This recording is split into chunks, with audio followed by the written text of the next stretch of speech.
सर्वसाधारण सभा होती मार्कंडे नागरी सहकारी बँकेची आणि सर्व सभासदांमध्ये अगदी आनंदीमध्ये खेळीमेळीच्या वातावरणामध्ये सर्व ठरावांना मंजुरी मिळाली।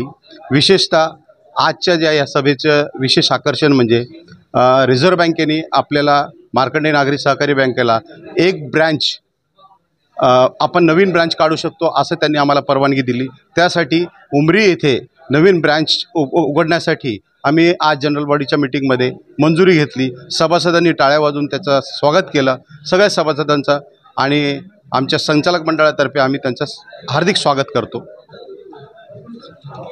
मार्कंडे नागरी सहकारी बँक 27वी वार्षिक सर्वसाधारण सभा आज संपन्न झाली। सभासदांचे आणि व्यापाऱ्यांचे, ठेवीदार, कर्जदार या सगळ्यांचे मी आभार व्यक्त करतो। या बँकेला 25 वर्षापासून आपण आशीर्वाद दिलेला आहे आणि यापुढे सुद्धा आपला आशीर्वाद असंच राहावा आणि या नांदेड जिल्ह्यामध्ये तसंच मराठवाड्यात याच्या शाखा उघडतील असं मी आपल्या सगळ्यांना आश्वासन देतो आणि माझे 2 शब्द संपवतो। जय हिंद, जय महाराष्ट्र।